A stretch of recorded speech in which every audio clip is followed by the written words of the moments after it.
Chapter 1251. Just marry me if you want to thank me. Exodus Tales. Exodus Tales. Translated by Zephazid. Edited by Aelrianth. The new land that Mooningsure bought was to the north of Faniao City. Its terrain was quite unique. It was a spacious flatland close to two long and narrow mountain ranges, slightly higher in altitude than Faniao City. The mountain range to the west was Feyue, Flying Moon E Mountain. The ridge served as a natural barrier that cut the demon creatures off from the Nanling Mountains. Most demon creatures would not bother crossing the mountain to attack humans. The mountain to the east, facing the ocean, was called Shuangyang, Double Sun Mountain. It actually consisted of two huge mountains with a valley and a river between them, connected to the Yeyang, Moon-Sun, land. As such, the Yeyang land was connected to the ocean, too. If they kept heading north, they would cross the Hangzhou and reach Shanghai, the Magic City. To the south was Faniao City, less than 10 kilometers away. Mooningsure brought Mo Fan along and flew 5,000 meters into the sky, allowing Mo Fan to fully observe the Yeyang land. Mo Fan was utterly impressed by Mooningsure's foresight.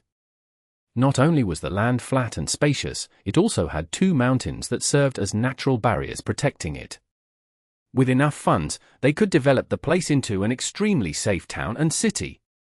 As a matter of fact, resources were the most important to a city, since exploitation and excavation were usually the main reasons why a city existed in the first place.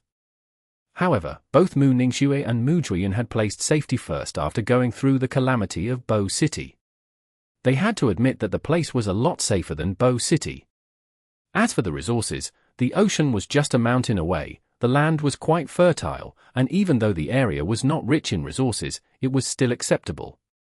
If it wasn't because this place isn't within the safe zone, I bet Lin Junxian would have planned to extend Faniao City this way. Even a novice like Mo Fan could not help but exclaim.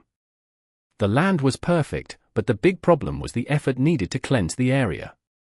It was very troublesome to build a town without the help of the military. Once we cleanse the area, we can set up sentries there on Feyue Mountain. We will then widen and deepen the river on Shuangyang Mountain, and turn it into a harbor with a waterway out to the ocean. This place will soon surpass Bo City. Mu Shuiyun was very satisfied with the place. Mu Shuiyun had been waiting for this day after living in dejection for many years. After Bo City went down, the scars from it could only be healed by building a new city. Most importantly, this city would be theirs alone. They no longer had to obey the orders of the Mu clan, nor did they have to abide by the Mu clan's will. I've talked to Lin Junxian. He said that once we include the land in the safe zone, he's more than willing to work with us. He will gladly handle the construction and offer us a great price for it. I didn't know you made friends with such an influential businessman when you were still on training with the national team. Mu Shuiyun's face was brimming with joy. He saw hope the moment he saw the place. Although they had to start from scratch, they no longer had to live in the dark. Mo Fan was utterly clueless about how to develop a city, but with Mu Shuiyun's help, he believed they would not have much trouble building it up, starting from a small town. The man was once the ruler of Bo City. As for whether they could further expand the town into a city, it was none of Mo Fan's concern. Building a city was not an easy task. Even though it was a lot easier to build a city in the east, it still needed quite some time. A villa on Daqin Mountain. Li Qing was sitting on a pair of plump legs while wiggling her hips like a snake. She was grinding against Pan Di's chest half reluctantly to arouse the man. Unfortunately, just when Manager Pan was about to pounce on the sheep like a starving wolf, a faint glow suddenly flickered in the night sky in the distance. The light was faint yet spectacular in the night. The faint light loomed over an area. The blue-brown surface of the barrier felt slightly mysterious. What's that? Li Qing was stunned. She stared into the distance with a blank face. It looks like a barrier. How is that possible? How could there be such a huge barrier? As a professional, Manager Pan immediately recognized the light as the barrier of a city. Why would a barrier suddenly show up over the empty land? The barrier was comparable to the shield of Faniao City. Who could possibly own such a powerful earth pistol and activate that powerful barrier? Isn't the Yeyang land there? My heavens, are they using an earth pistol to cleanse the area? Is the military planning to include that area in the safe zone? Li Qing's jaw dropped after realizing something. No power other than the military could possibly perform such a shocking feat. It's not the military, I didn't receive any notice about it. But I heard Mu Ningxue bought the land recently, Pan Di said. She bought the land, and now there's a barrier protecting it. Is she trying to use it to establish her clan? The place is unpopulated, so it requires strenuous effort to cleanse it.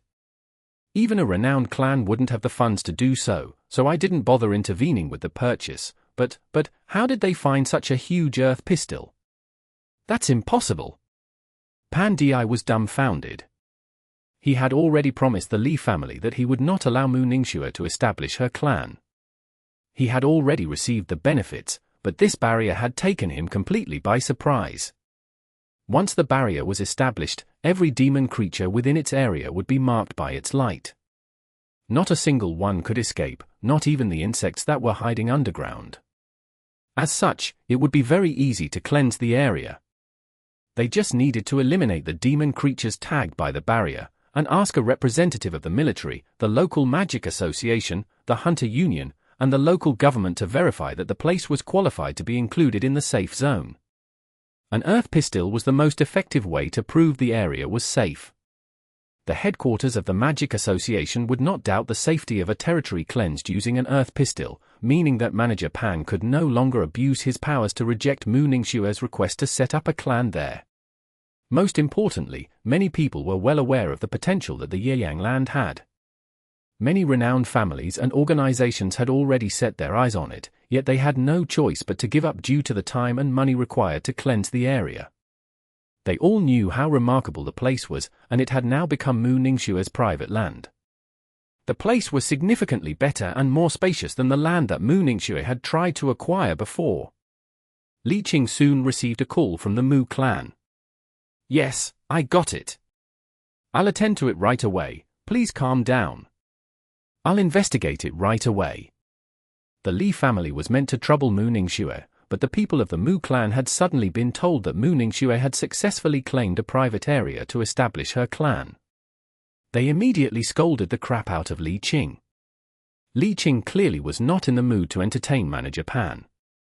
She left quickly. Her only option was to manipulate the local government into stopping them from granting Mu Ningxue approval. Damn it, that B***ch just ignored me.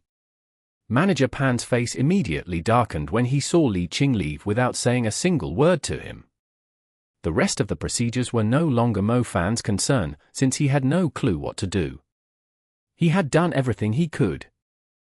Mo Fan was extremely satisfied with the name of their new territory. It was the fruit of the efforts that he and Mu Ningxue had both put in. It would surely make headlines when the public learned they were using an earth pistol just to cleanse the area. Even though it was not enough to attract many mags to join them, it would surely help with their reputation. Mu Ningxue earning a reputation was clearly something that the Mu clan least wanted to see. People already knew the Mu clan had abandoned Mu Ningxue after the World College Tournament, and now, Mu Ningxue had attracted so much attention while trying to set up her own clan. It was nothing but a huge slap to the face of the Mu clan. It was burning and painful. The Mu clan soon held a small meeting. Mu Ningxue's departure did not affect the Mu clan's influence much, but it did result in significant damage to their reputation. She gained lots of support when the people learned that Mu Ningxue was expelled by the Mu clan prior to the World College Tournament, yet the girl had managed to claim a spot on the national team and had an outstanding performance during the World College Tournament still. Many mags that were thinking of joining the Mu clan were disappointed by what the clan had done to Mu Ningxue. If Mu Ningxue proceeded to establish her own clan, it would bring the Mu clan into the limelight in a poor way, since whenever they talked about Mu Ningxue's clan, they would surely doubt the Mu clan even further. These doubts were unlikely to result in any losses to the Mu clan, but many mags that were still figuring out which renowned clans to join, or the people who were considering the Mu clan as business partners, would turn to other renowned clans instead. Mu Ningxue, who left the Mu clan, has established Fanshue Mountain, ready to challenge the Mu clan head-on. The big contributor to the World College Tournament, Mu Ningxue, is planning to build a new city. The remarkable light of the protective barrier lights up the entire sky of Faniao City. Everyone knows how the Mu clan has treated Mu Ningxue. If they are so cruel to their own people, how would they treat outsiders? As expected, the barrier immediately attracted the attention of the media. Mu Ningxue had not told the media about her intention to establish Fanshue Mountain and her plan to cleanse the area, but not only did the reporters show up like a nest of bees, people and mags were discussing it on the internet too. The job was done in no time. It was a lot simpler with the help of the barrier. Mo Fan finally realized why Shiqianshou was so crazy about the Earth Pistol. It was true that the person controlling an Earth Pistol would control an entire city. Thank you, Mo Fan. Mu Ningxue glanced at the land protected by the barrier. The stunning sky was soothing to look at. The place was brimming with hope now. Just marry me if you want to thank me. You do know I've liked you since a long time ago, Mo Fan smiled back. He never thought he would be able to give Mu Ningxue a city, even though it was only an empty land for now. It felt great seeing the smile on Mu Ningxue's face, like when she was looking forward to her bright future when she was still a kid. Chapter 1252. The Unreasonable Researcher. Exodus Tales. Exodus Tales. Translated by Zephazid. Edited by Aelrianth. After going back to the Magic City, Mo Fan was wondering if it was possible to construct Dean Xiao's water circulation magic formation in their new territory. Wouldn't it significantly increase the safety of the area? He would have to give the Earth Pistol back to Advisor Shao eventually, but Mo Fan would only feel relieved if Fanshue Mountain had a barrier protecting it. After all, Faniao City was constantly under the threat of sea monsters, and it was unlikely that Mu Ningxue could recruit enough people to protect the land for a short period of time. Having this thought, Mo Fan visited Tongxiang again to check on the progress of the water circulation magic formation. To his surprise, Cao Qin came looking for him after he had just arrived. So this is your mentor? A man in casual clothes, wearing the badge of the Magic Association, glanced up and down at Mo Fan in disbelief. Mo Fan looked far too young to be a mentor of the Pearl Institute. Yeah, didn't you say you have something important to talk to him about? Sir, they are from the Magic Association's Research Union, Cao Qin said. Oh? What is it? Mo Fan did recall receiving a letter sent to his apartment. He vaguely remembered that it was from some research union of the Magic Association. The letter told Mo Fan to pay them a visit, but Mo Fan had completely ignored it. Apart from a summons from the Enforcement Union, Mo Fan could not have cared less about the other departments of the Magic Association.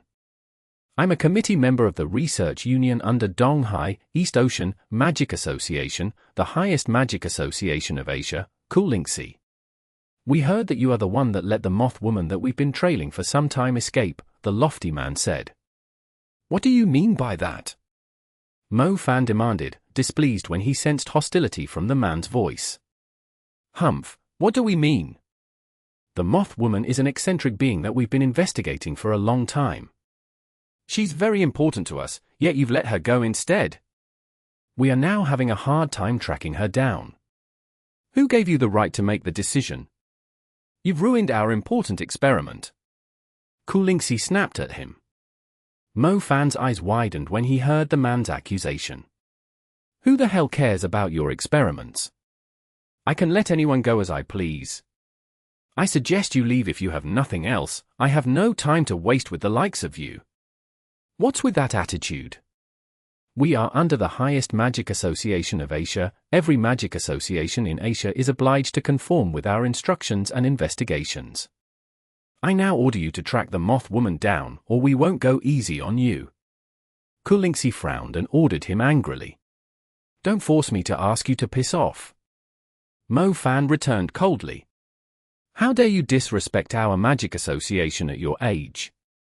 You should know that the Research Union has the right to deprive a mage of their cultivation. Kulingxi threatened him. An imbecile like you dares to threaten me? Even if you are a member of Asia's Magic Association, I'll beat the crap out of you so badly that your mother won't even recognize you, let alone the F***King organization that's attached to it. Leave before I get mad. Mo Fan was fed up by these people who kept thinking they were superior just because of their positions. Did they seriously think they could point their fingers around just because they belonged to a committee of the Magic Association? You've asked for it. Coolings's face went dark. He had never seen such a disrespectful kid. He would not mind venting his frustration on him. Layers of frost appeared on Coolings's body, soon turning into ice spikes surrounding him. The number of ice spikes was shocking. They looked like arrows bundled together, their tips pointing at Mo Fan. Coolingsy did not attack right away. He let out a hollow laugh and said, "This is my sharp ice domain. Do as you are told and find where the Moth woman is, it will save you the trouble. Our research union focuses on the invention of magic. Without us, there wouldn't be any magic equipment or magic barrier. It's because of us that you're able to live comfortably in the cities, instead of facing the starving demon creatures. Piss off." Mo Fan immediately unleashed a fierce ring of flames. He had enough of the man's constant nagging. The ardent sunset's flames were utterly imperious. The heat immediately turned Coolings's sharp ice domain into water vapor. The flames extended out like a rug and burned vigorously under Mo Fan's control. You dare attack members of the Research Union?" Coolings's eyes widened. The two men he had brought along were dumbfounded too. They were being harsh toward Mo Fan after seeing how young the man was and how he had messed up their experiment. The Research Union never bothered paying any respect to young, inexperienced mags. Coolingsy initially thought the kid would wet his pants after unleashing his sharp ice domain. To his surprise, he was miserably driven a few steps back by the young man's flames instead. "You have really gotten on my nerves." Fiery dragons were rolling on Mo Fan's fists. The three members of the Research Union quickly summoned their defensive equipment to resist the fiery fist. To their surprise, Mo Fan's fiery fist was stronger than a normal advanced spell after the added imperious power of the ardent sunset. It ended up knocking the three men flying. Coolingsy was the strongest among the three, but they were all burned by the scorching heat. Their flesh blistered as they stood amid Mo Fan's flames with twisted faces. The Magic Association had always been the one that dared to use magic against other mags. Was the kid out of his mind to cast such a strong spell at them? "Kid, you're dead for sure." Coolingsy pointed at Mo Fan and swore. "You just go back and train for a few years before saying that. I don't understand why a piece of trash like you dares to act so full of yourself in front of me." Mo Fan harumphed coldly. He initially thought the members of the Research Union were strong, but he had left them in such a miserable state with a single punch. "How amusing! Icebound coffin!" Coolingsy yelled, casting the advanced ice spell. Coolingsy had a domain. The icebound coffin he summoned was surrounded by the same ice spikes from before. They flickered coldly as the icebound coffin descended from the sky. Cao Chin quickly hid in the distance when she saw the men were serious about the fight. Mo Fan did not try to dodge as the icebound coffin descended with its spikes. The ground below his feet cracked apart as scorching flames burst out like a wild geyser. A thick burning pillar rose into the sky. Mo Fan remained under the pillar. The wild flames punched through the icebound coffin and instantly melted it. Even though the ice element and fire element were effective against one another, it solely depended on which side was stronger. The stronger side would always overwhelm the weaker side. It was obvious that Mo Fan's ardent sunset was stronger than Coolings's domain. Coolingsy had never fought against anyone with such unstoppable flames. His ice element was completely useless. Coolingsy did not attack again. He muttered petulantly, "We will report your misbehavior to the Magic Association. The Enforcement Union will deal with you. If I were you, I'd just tug my tails between my legs and leave." "You're so weak." Mo Fan spat back disdainfully. Coolingsy was so mad that his face was twitching. The Research Union mainly focused on inventing and improving magic. They were more like builders, armor forgers, or formation constructors. Their cultivation was not weak, but their fighting ability was significantly weaker when compared to the enforcement union. However, they were the ones that started the fight. They had no choice but to swallow the humiliation. They were not in a rush to get their revenge. The other departments of the Magic Association would occasionally ask the Research Union for favors. They had the right to send out members of the Enforcement Union, too. This man was going to pay for what he did. Let's go. Coolingcy left with his 2 subordinates. They were injured and their clothes were ragged. They had completely lost their arrogant bearing. One of the men whispered, "How is this kid so strong? It seems like he's really a mentor of the Pearl Institute." "Humph, I don't care who he is, anyone that goes against the Research Union will suffer." Cao Qinchin only dared to come up to Mo Fan after the fight ended. Her eyes were glittering like stars, with a strong hint of admiration. Mo Fan's fire was just too outstanding. Cao Qinchin did not have a chance to observe it closely when he was battling against the Moth woman. She finally had a chance to see the ardent sunset in person this time. The flames with the color of the sky at sunset, with an overwhelming heat that could even set the sky on fire.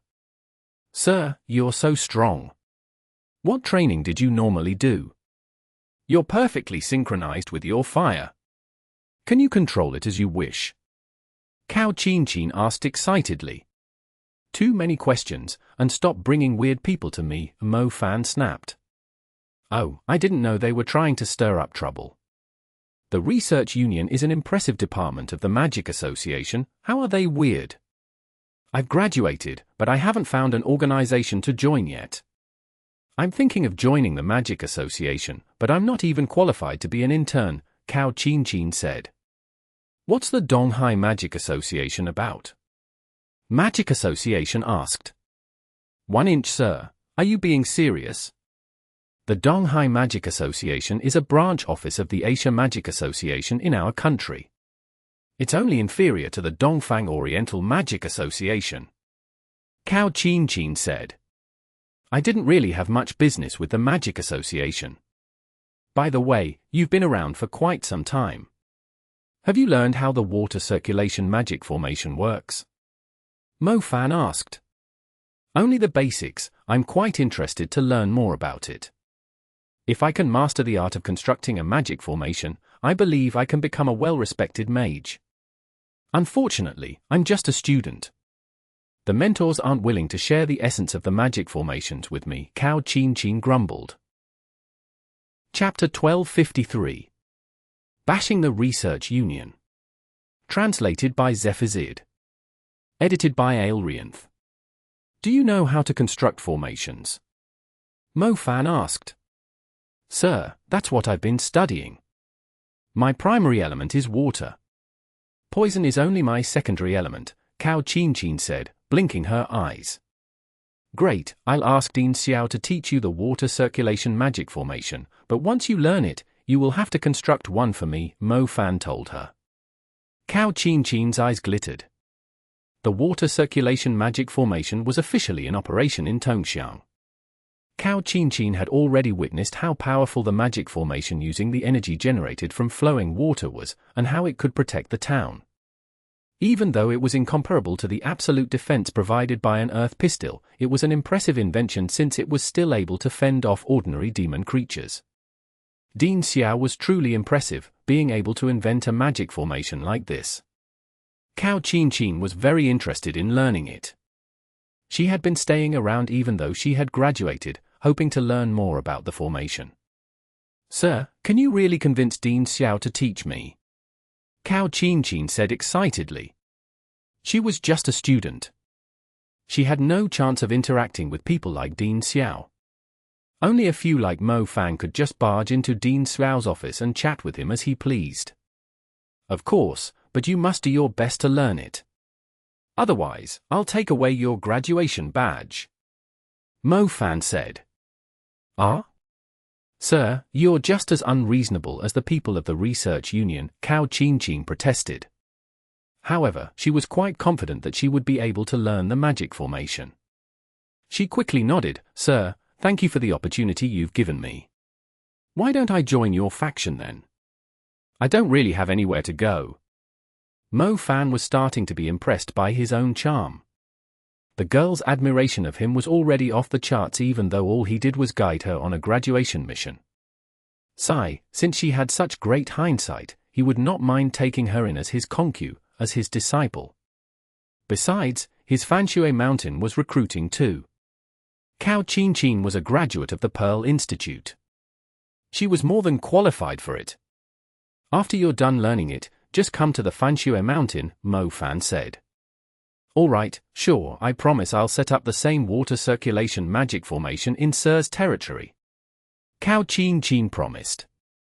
Speaking of which, what did those idiots want from you, Shishi? I heard them saying that they have had their eyes on her for quite some time. Fan fell into deep thought when he recalled the doubts he had. She's eccentric and special, the people of the research union like to conduct weird experiments. I bet they are treating her as a subject for their experiments, trying to learn if she's actually a human or a demon creature, or a combination of both, Cao Chin said. You know a lot, don't you? Fan had a whole new impression of Cao Chin. Sir, I'm not a good fighter, but not many people in the Pearl Institute are more knowledgeable than me. Cao Chin stuck her tongue out. It's because you have been overemphasizing it, right? But then again, we need people specializing in different fields, too. If you can really learn the complete water circulation magic formation, you will be better than hundreds, or even thousands of mags, Fan realized. I can do it, as long as Dean Xiao is willing to teach me. I'm a fast learner. Cao Chin was very confident in herself. Dean Xiao happened to be in Tongxiang, too. He must have been here to see how the magic formation was doing. Fan went straight to him. Dean Xiao glared at Fan, knowing how benefit-oriented he was. You really know what to take from me. I spent 10 years on the water circulation magic formation before finally completing it, and now you're asking me for it. I'm more than willing to teach you if you want to learn it yourself, but you're sending someone to learn it instead. Dean Xiao, isn't the goal of your magic formation to help mankind? Look at how reputable the Pearl Institute is. I've contributed a fair lot to it. As my teacher, shouldn't you be teaching your student everything you have to? Fan asked shamelessly. Fan was well aware of how valuable Dean Xiao's magic formation was. It was clearly a worthy invention. He believed the government, the military, and the renowned clans would pay him a visit and request Dean Xiao set up the magic formation for them too. It was valuable even at the international level. You can't just set up the formation anywhere you want. It relies highly on the layout of the waterways. If the waterways aren't suitable, you will have to modify them accordingly. You do know many of the rivers and streams are the territories of the demon creatures. If you try modifying them, they will just attack you recklessly. Dean Xiao declared. So are you going to give it to me or not? Fan was wicked too. He was trying to convince Dean Xiao by saying how noble and glorious he was as a teacher. Don't you worry, I have no plan to keep it to myself. Once it's finalized, I'll open it to the students of the Pearl Institute. Every student that studies magic formations will have a chance to learn it, but it's up to the students if they can really understand it. It's a very complicated magic formation. The girl you mentioned might not be able to complete it on her own. If she can't do it, I'll just pay a visit to Fanshui Mountain myself and set it up for you, Dean Xiao said. Dean Xiao treated Fan as his disciple. He was more than willing to teach Fan everything he knew. Unfortunately, the water circulation magic formation had strict requirements, and it was difficult to master. It's fine, Dean Xiao, you can just give Cao Chin some advice. She was one of the students that helped set up the water circulation magic formation as part of her graduate mission too. You are always so busy, how could I ask you to waste your time on my little territory? The magic formation has to be maintained and upgraded in the future, too. It doesn't make sense to keep calling you over, right? It's easier to let Cao Chin learn from you. She can just set it up at her own pace since everything is still in progress, Fan said. Fine. By the way, did the people of the research union talk to you? The people of the Research Union have the worst tempers in the Magic Association. You should just go easy on them. Try not to stir any trouble, Dean Xiao said to Mo Fan when he remembered something. Oh, they did, I bit the crap out of them, Mo Fan replied. Dean Xiao was left speechless. They seem to be after the Moth woman. I'm quite confused. Is there something special about you, Shishi? Mo Fan asked. The Moth woman is indeed a unique existence. Her secrets might allow the researchers to learn something new. I got the idea of the water circulation magic formation from a powerful demon creature that gathers energy from natural waterways, for example, Dean Xiao explained. Which means, if the Heresy Judgment Court gets their hands on me, I'd most likely end up as a test subject too. Mo Fan asked. No doubt about it, the demon element is crazily strong. The reason why the demon element was forbidden was because of how corrupted and uncontrollable it is, but now, you are perfectly fine even after you've turned into a demon. It goes without saying that they wanted to replicate more people like you, so they won't need to worry about the demon creatures anymore, Dean Xiao said. I guess I should just stay as far away as possible from the Heresy Judgment Court, Mo Fan smiled wryly. The reason why the demon element was successful for him was not just because of his double innate elements, but the soul essences provided by the little Loach pendant, allowing him to pay the cost of using the demon element. His double innate elements were no longer a secret, but he had never told anyone about the little Loach pendant. He could not afford to fall into the hands of the Heresy Judgment Court. Speaking of which, the Research Union isn't acting humanely. Regardless of what Shishi is, she still has the right to choose. It's her choice if she doesn't want anything to do with the Research Union, Dean Xiao said. I'll just bit the crap out of them every time they show up. I've never seen anyone as annoying as them from the Magic Association. Mo Fan said. Why don't you take care of your wild temper first? Dean Xiao said helplessly. I don't go around and provoke people, but that doesn't mean I can tolerant of scum like them. I'll talk to the Research Union about it. It's fine if they are asking for trouble, let them come. My hands have been itchy too.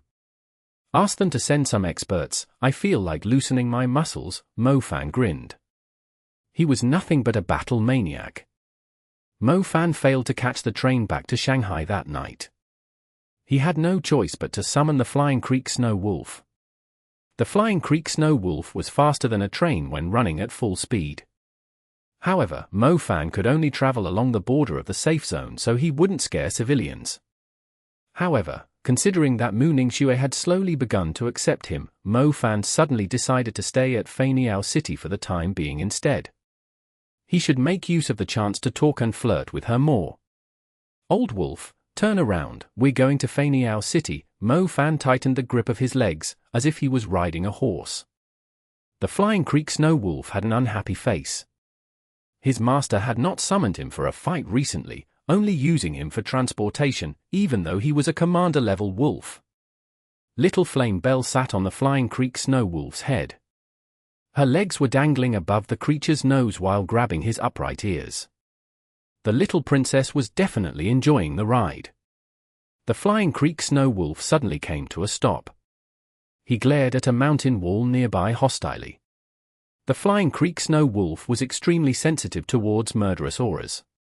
Mo Fan was immediately alert after learning trouble had come. A bunch of blue moths beat their wings as they flew out of the mountain wall. They seemed to be afraid of Little Flame Belle, and didn't dare get within 10 meters from her. More moths began to appear and outline an alluring figure. The moths suddenly spread into the surroundings and flew towards the mountain. A woman wearing a hat and hemp garment was standing at the spot where the moths were gathering, hiding her face with the hat. She slowly lifted her head, revealing her glimmering eyes. They were dazzling under the night sky. It's you. Have you come for revenge? Mo Fan chuckled when he recognized her. Chapter 1254. Yushishi's Secret. Exodus Tales. Exodus Tales. Translated by Zephizid. Edited by Aelrianth. I once thought of murdering you and cutting you into pieces, but I need your help, Yushisha replied. Hee, is that what a person asking for a favor should be saying? I have no time to waste on you, just do whatever you want. Mo Fan patted the flying creek snow wolf, signaling him to proceed on their way. Wait! Yushasha stopped Mo Fan. Don't ever come to me again. I'll hand you to the enforcement union if you annoy me again, Mo Fan snapped impatiently. Mo Fan was not in a good mood after the people of the research union showed up. He did not care about what would happen to Yushasha, nor was he interested in the secret she had that the research union was after. I've been to the land that you bought, Yushasha said. You've been stalking me. Mo Fan glared at the woman icily. He had only spared her life because she did not go around killing innocent people. However, if the woman was trying to harm the people around him, he would not hesitate to eliminate her. I just went to see the girl who you mentioned was in a similar situation as I am. Yushasha seemed a little intimidated when she saw the flames rising from Mo Fan's body. It was the same fire that had destroyed countless numbers of her moths. It felt worse than death. She had long lost her family. The moths had become her friends, her family, yet Mo Fan had killed almost half of them.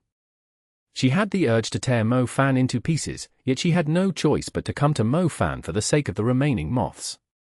Oh, you saw her. Mo Fan withdrew the flames. I did, Yushasha said.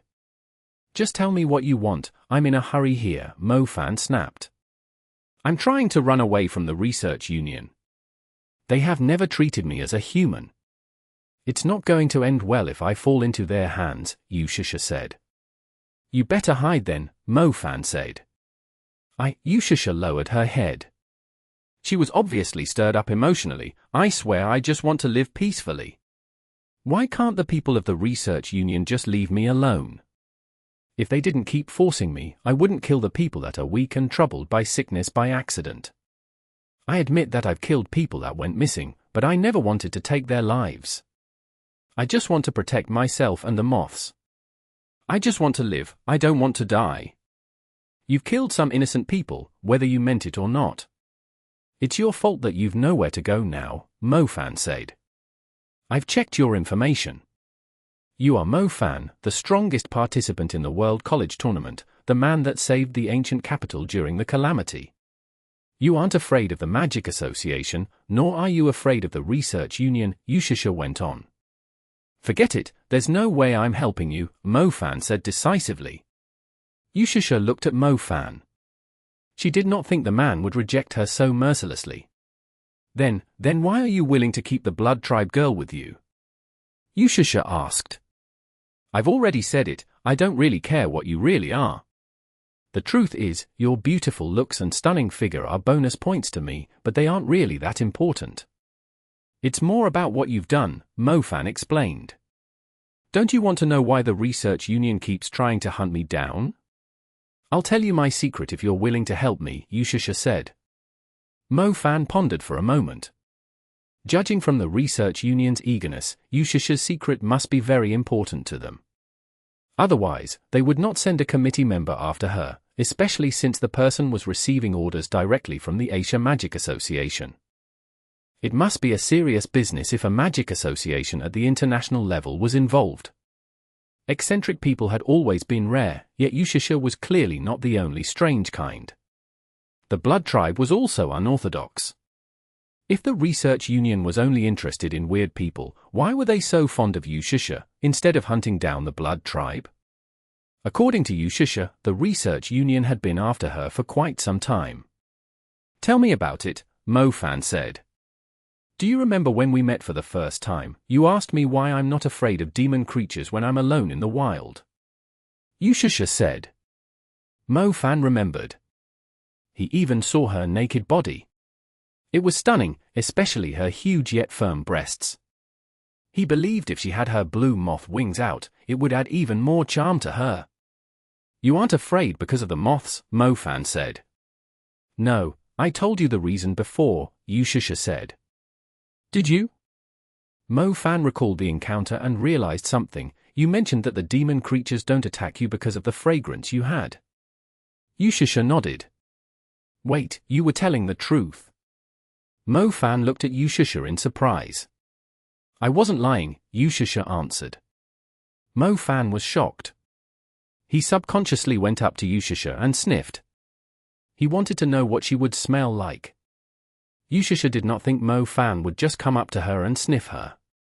Her eyes flickered with a hint of embarrassment, but considering he was the only person that could help her, she remained still and let the man sniff her instead. I didn't smell anything special, it's similar to the body fragrance of an ordinary girl, Mo Fan said. Are you expecting it to be a pungent smell?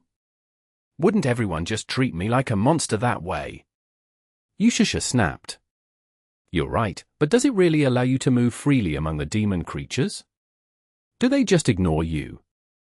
Mo Fan asked seriously. Shall we try it out then? Yushasha said. Sure, seeing is believing, Mo Fan said. If Yushasha was telling the truth about her scent, Mo Fan would believe why the research union was so interested in her. Demon creatures were extremely hostile toward humans. They could tolerate some living creatures passing by their territories, or some other species hunting for food in their territories, but they would never allow a human to set foot in them. It felt like the food they had trapped in their cages had come out and was roaming around outside the cages instead. It seemed it was a great humiliation to them. Many demon creatures had strong senses. Their hearing was able to pick up human footsteps from over a kilometer away. Their sense of smell could sniff out the presence of a human on the other side of a mountain. Their outstanding sight could distinguish the skin of a human more than 10,000 meters away. They had lots of other ways to detect human presences that were even more shocking than the ones mentioned above. These unknown abilities were the main reason why lots of hunters and soldiers died brutal deaths. Mo Fan had been to the desert in Tarim Basin himself. The relay station they visited was only in the outer region of the desert. They did not even make it to the middle sector. It clearly showed how difficult it was to explore the territories of demon creatures. As such, if they could mass-produce Yushasha's scent to cover up their human presence, wouldn't it allow humans to freely enter the demon creatures' territories? It was definitely going to be a huge breakthrough for mankind.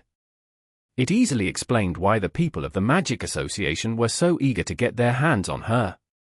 Mo Fan agreed to bring Yushasha to Yeyangland. The west of Feiyue Mountain was connected to the Nanling Mountains. It was the territory of the Silver Sky ruler, where many demon creatures resided, beyond the white magic falcons that ruled over the area. Mo Fan found one of the species in Nanling Mountains, so Yushasha could demonstrate her ability. I can move freely in their territory as long as I don't enter their nest, Yushasha said. Yushasha was walking through the tall brush. She had entered the territory of the hunter Fang Panther demons, one of the species posing the greatest threat to Yeyangland.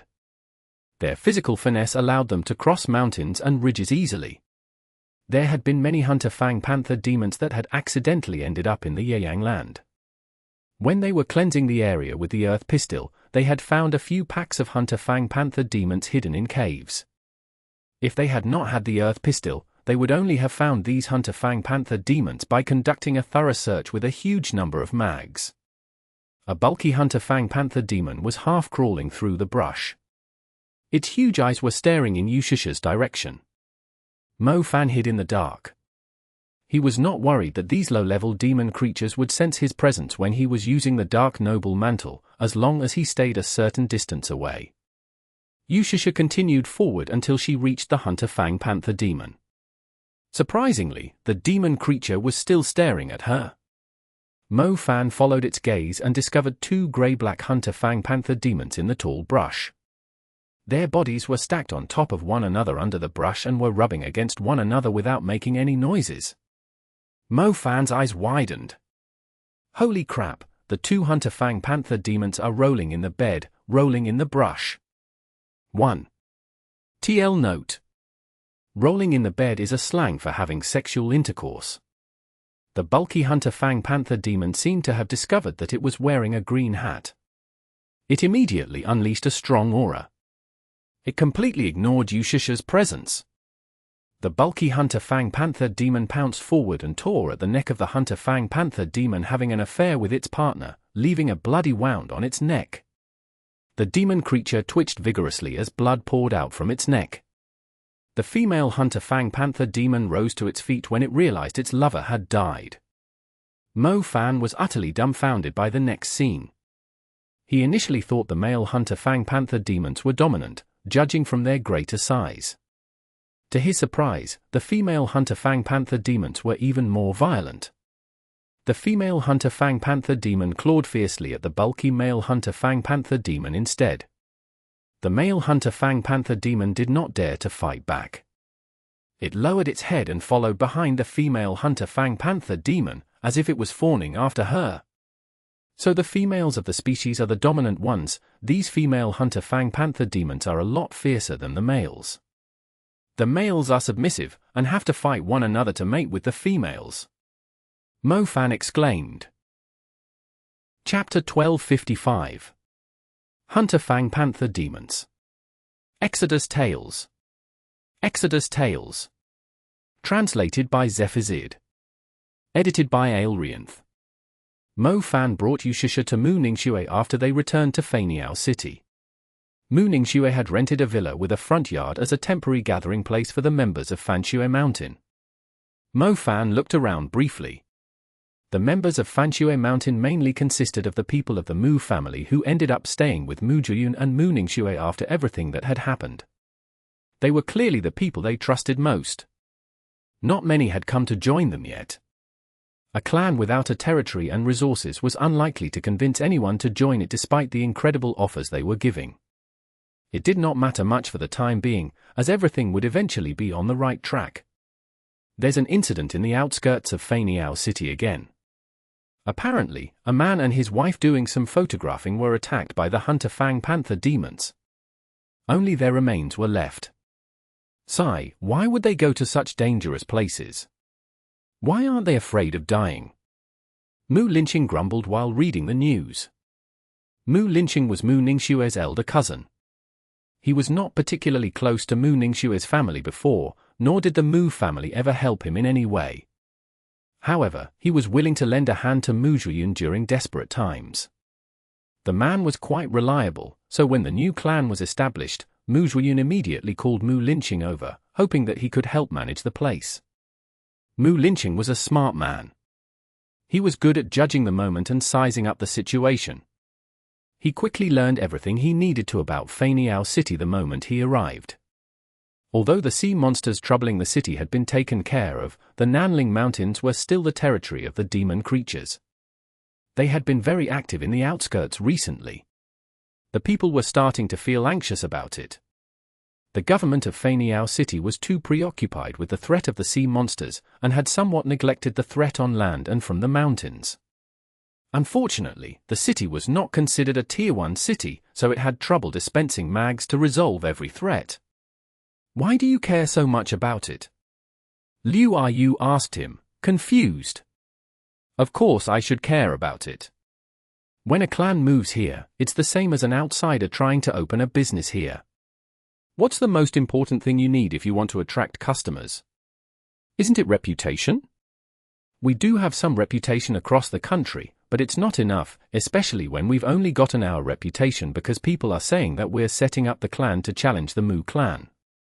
Not only would it not bring customers to us, it might even drive them away.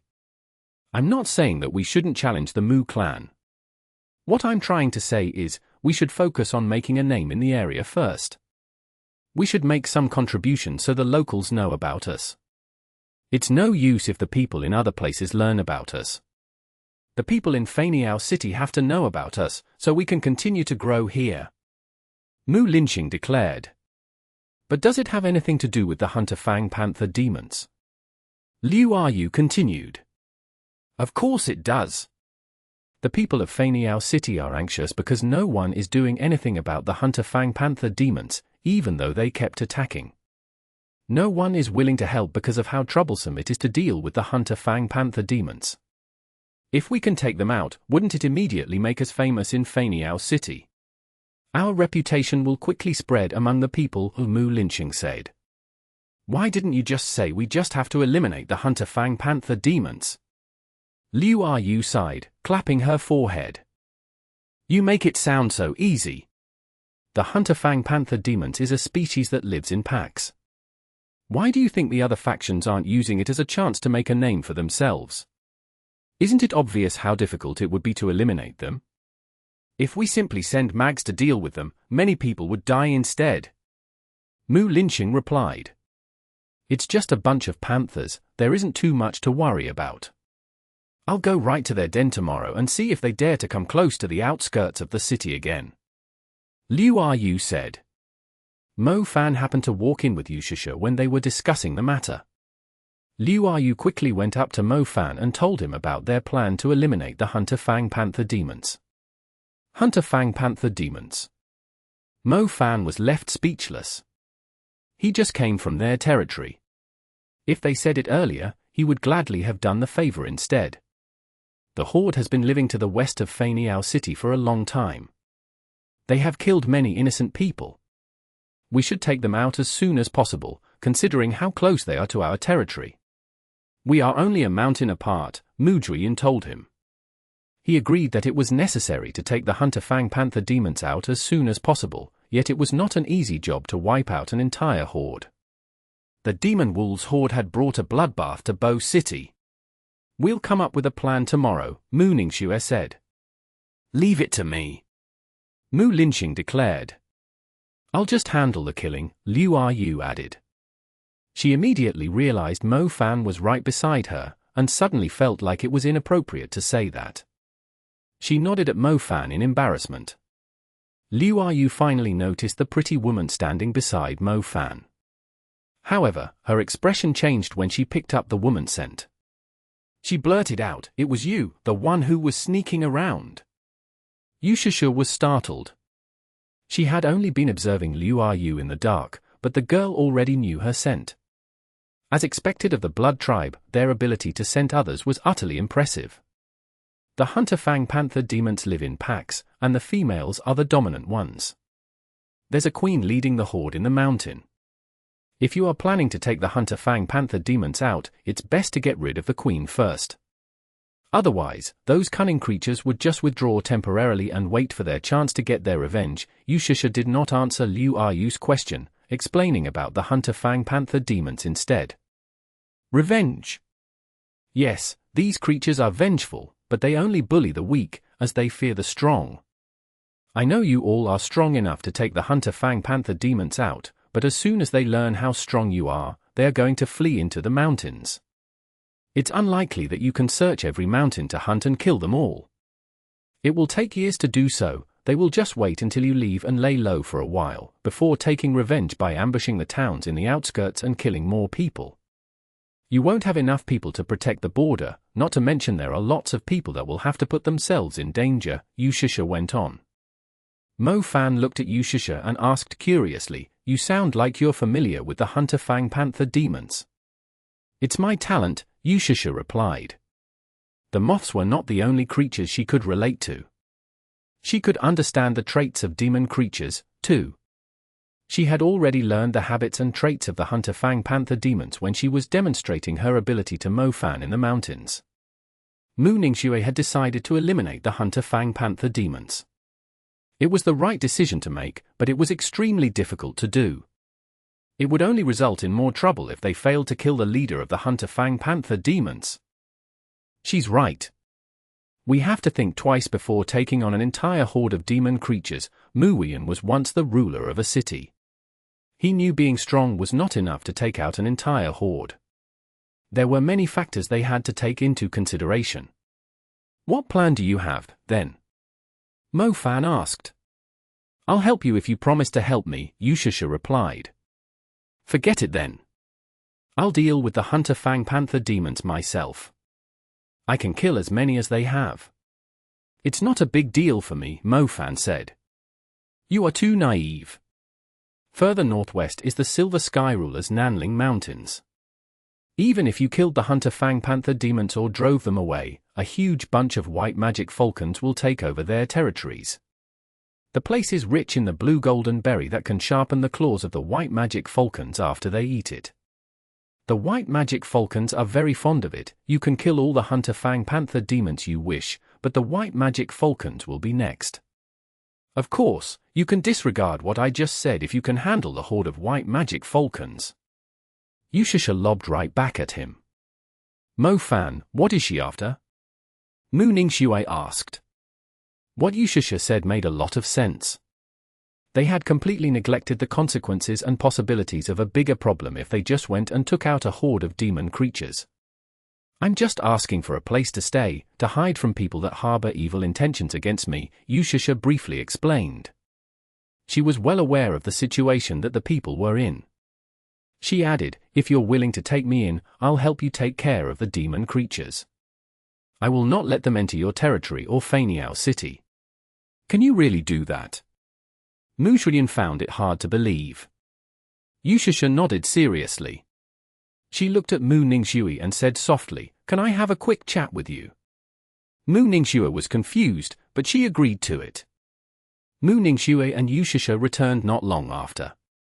Mo Fan noticed a relieved and pleased look from Yushasha. Shue, did you accept her request? She's good at tricking people, Mo Fan inquired. I gave her my promise. She told me everything, Mu Ningxue said. Then why did you still accept her request? She's definitely not friendly, she holds a grudge against me too, and she tried to kill me, Mo Fan said. But you still brought her here, didn't you? Mu Ningxue asked in return. Mo Fan was left speechless. Indeed, he would not bring her here if he did not trust her. Was he just pitying Yushasha? Or was he seduced by her? My master, I'll keep an eye on her for you. Don't you worry, her abilities are special. She might play an important role in your new territory. Bowler's voice suddenly appeared from a dark corner. Mo Fan glanced around, but did not see where the guy was. He was dumbfounded. Bowler was seriously good at hiding himself. He was definitely a qualified watcher in the dark. As long as Bowler was around, if Yushasha really tried to do anything stupid, she would suffer an even worse outcome. Mo Fan was less worried knowing that Bowler was around, too. Chapter 1256. Clues of the Totem Beast. Exodus Tales. Exodus Tales. Translated by Zephizid. Edited by Aelrianth. Dubai Magician Tower, the Sky Meeting Room. Bright sunlight was shining upon the veil around the room. The gentle sunlight lit up the entire room. Chief, I believe not every country is connected by the ocean, so I don't agree that the Asia Magic Association should take responsibility for it. Doesn't every country have its own soldiers? I believe it's none of our concern, Continent Councilman Sulu spoke up. The Sky Meeting Room had always been used by the Asia Magic Association to hold the highest level meetings. It was where the councilmen would gather to discuss important matters and agree with the measures to be taken. Since Councilman Sulu chose to disagree with it, we should set aside the project regarding the shoreline too. The teeth are exposed to the cold if the lips are gone. I hope everyone understands the situation we are in. The oceans have always been treated as common ground by the countries, yet why are only the countries located along the shoreline like us responsible for protecting the rest of the countries from the threats of the oceans? The sea monsters have always been the greatest threat to us. If Asia or even the 5 continents don't work together, we will all pay the price eventually. Chairman Shao rose to his feet. He was infuriated by the decision to set aside the plan. Chairman Shao, it's obvious that you just want the United Forces to guard the shoreline on behalf of your country. If your country really thinks the oceans are too dangerous, you can just let other countries take over the oceans. I believe Japan, Korea, India, Singapore, and Philippines are very willing to take over your oceans, Councilman Sulu smiled at him. What do you mean by that? Shao snapped furiously, glaring at Sulu. It depends on how you're looking at it. Either way, I strongly disagree with the suggestion. The countries should be looking after their own shorelines. Don't even try to tell me your ancient Chinese expression of how the teeth will be exposed when the lips are gone. This is the Asia Magic Association, Sulu said. Sulu, we are having a meeting here. If I hear you making insinuations on purpose again, I won't go easy on you. Shao said to Sulu. Shao Sulu is just joking about it. Don't take it too seriously. Humph, Joking about a country's territory? It's fine if other people said it, but he's a continent councilman. I will not tolerate it, even if you all can. Shao snapped. Ha ha ha, it turns out not every Chinese is timid and weak. At least I can see an unyielding spirit from you still. I apologize for what I said. Sulu suddenly burst out laughing and bowed slightly to apologize. Take your insincere apology back. Don't think I'll ignore what you said just because you're pretending to be modest here. Not every Chinese is timid and weak. I seriously don't understand why you would say that after what happened during the World College Tournament. Shao Zung rebuked with a chilling laugh. China had come in first in the World College Tournament. It clearly showed how talented the younger generation in China was. The rest of the countries in Asia had failed to achieve results worth mentioning. Shao Zung was well aware of who was pulling the strings behind the scenes. He also knew why the plan had failed. It's within our territories, so we will surely do our best to defend them. However, for those that rejected the plan, if someday your country is facing the same problem and is asking for our help, please remember the attitude you've shown us today. Shao Zung stood up and headed for the door. He had no reason to stay any further, since the Asia Magic Association was unwilling to help. The meeting soon came to an end. Sulu walked to the glass-covered corridor outside the room. The corridor extended beyond the tower. It felt like one could touch the blue sky when standing in it. He lit up a cigarette and took a huge puff. He exhaled deeply, facing the blue sky and grinned. Councilman, there's an update from the Donghai Magic Association. They have failed to acquire the target. Someone intervened. A woman wearing heels over 15 centimeters tall came over. She stood a certain distance away from Councilman Sulu while speaking. The Donghai Magic Association might be taking orders from us, but they are still a bunch of Chinese. It's not surprising how useless they are, Sulu replied. Should we ask them to withdraw then? The assistant asked. No, I'm in quite a good mood today. I'll give them another chance. Oh, we'll lend them the Hounds. If they fail to return with the clues about the Totem beast again, I'll teach them the price they have to pay for being so useless. Sulu said. You've completely fallen out with Chairman Shao Zhang. Will he intervene with the Donghai Magic Association? The female assistant said. He's more concerned about the shorelines for the time being. As long as I don't send my pets with my name on them, he won't bother troubling me, Sulu answered.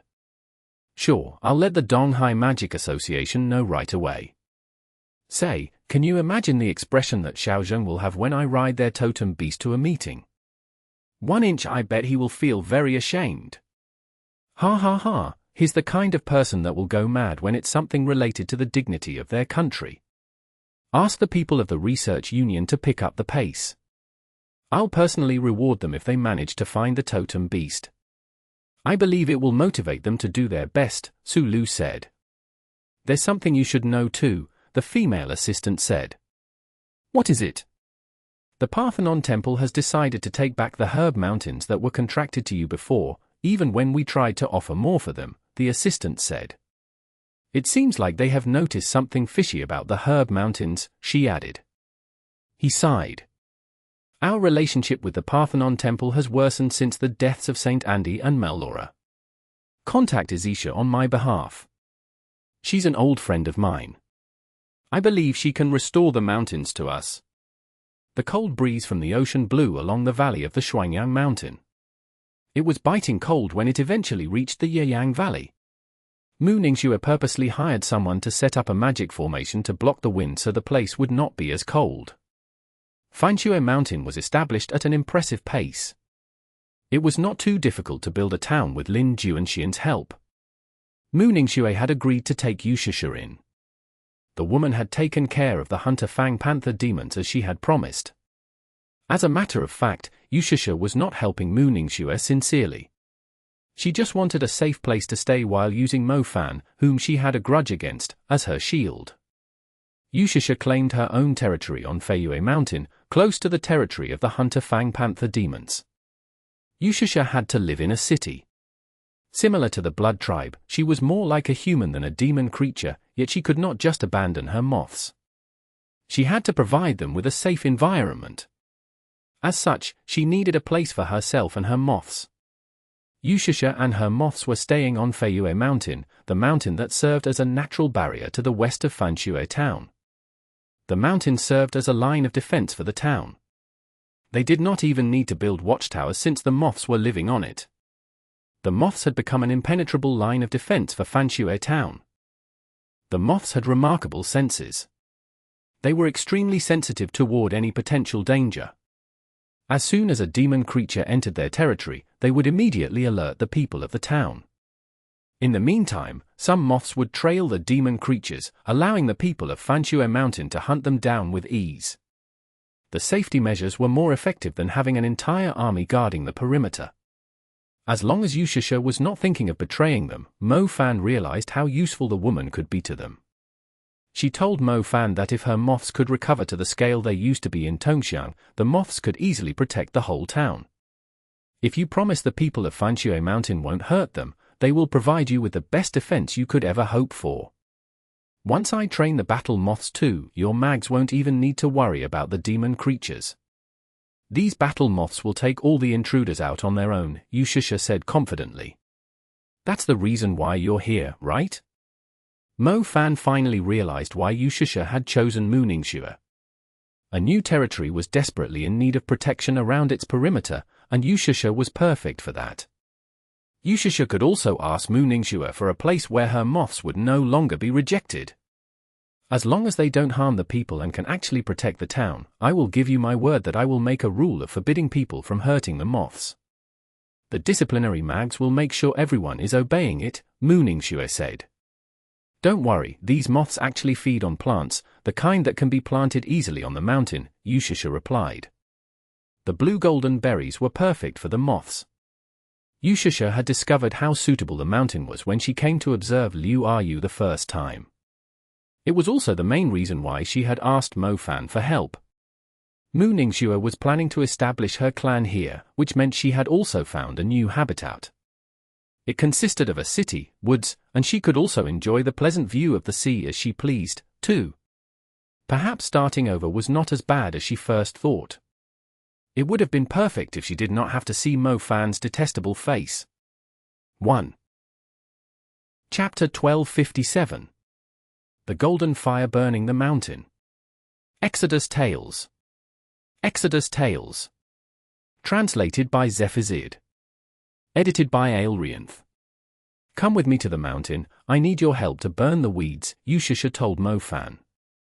Are you kidding me? I'm not your servant.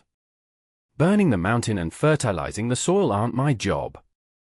Mo Fan was left speechless. Was the woman seriously asking him to do every kind of favor for her? Did she think she could do as she pleased after convincing Mooningshua to take her in? Mo Fan could not care less about her. Don't you want to know my secret? Didn't I promise to tell you? Yushasha said. Only you can hold on to the fragrance. What's the point if we can't mass produce it? Just focus on raising your moths, and find someone else to burn the mountain for you, Mo Fan replied.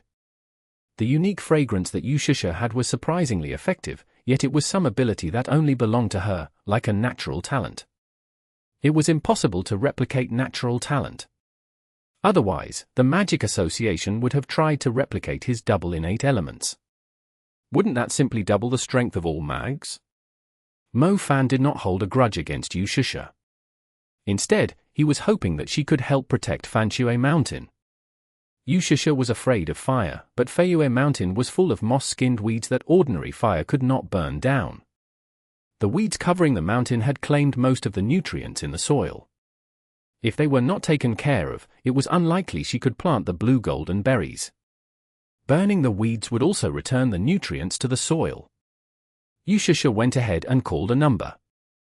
As she expected, the unwilling Mo Fan obediently showed up to be her gardener. Yushasha was amused when she saw how reluctant and displeased he was. It turns out there's still someone that can order you around in this world, Yushasha said. You shouldn't disturb Mooningshua unless it's urgent. She's very busy. Mo Fan snapped. You killed so many of my moths. I'm not asking much at all, I just need your help for some labor. That way, I might forgive you slowly, Shishi said. 1 inch, that doesn't make much sense. You do realize that it was me that spared your life? Fan retorted. Fan soon noticed the weeds that Shishi had mentioned when they arrived at the mountain. Even plants had different levels. These weeds were obviously some higher-level species, meaning that ordinary fire was not as effective against them. I'll start burning the weeds here to the north, Fan said. Fan was very good at controlling his flames. He could precisely target the weeds without endangering other plants. It was the main reason Shishi was eager to ask him for help. The work required a reasonable amount of skill, and she needed to find someone reliable. Shishi found herself a resting spot. She glanced down at Yangland from the mountain and discovered that the town was starting to take shape. She believed she would be seeing rows of spectacular buildings in no time. Roads were being constructed too. They had invested a lot of money in the roads, so it was most likely going to be a slow and huge project.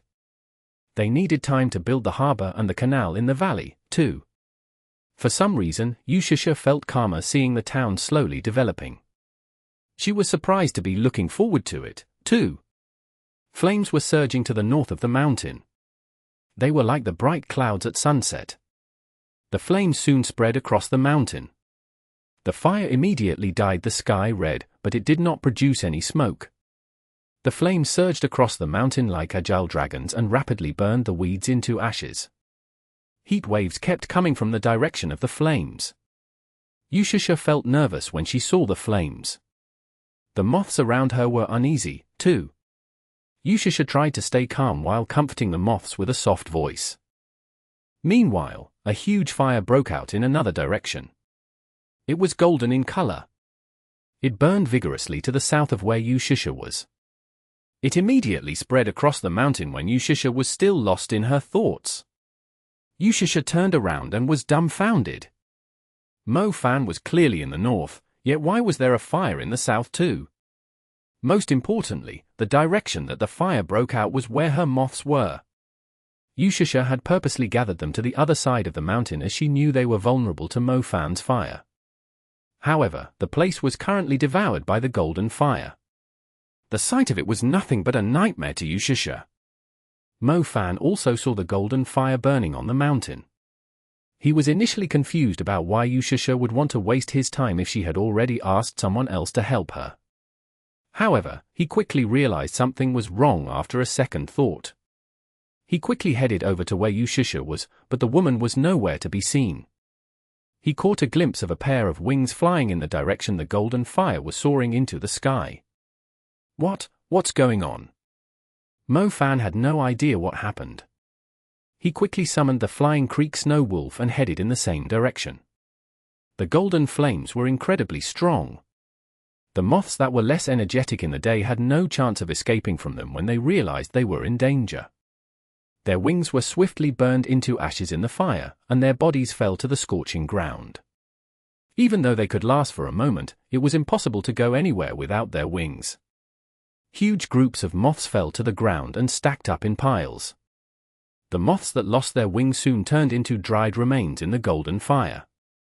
The moths on the mountain were the remaining moths that Shishi had brought with her from Tongxiang. They had suffered a great loss in numbers from Fan's fire, and now they were on the verge of being wiped out by the golden flames.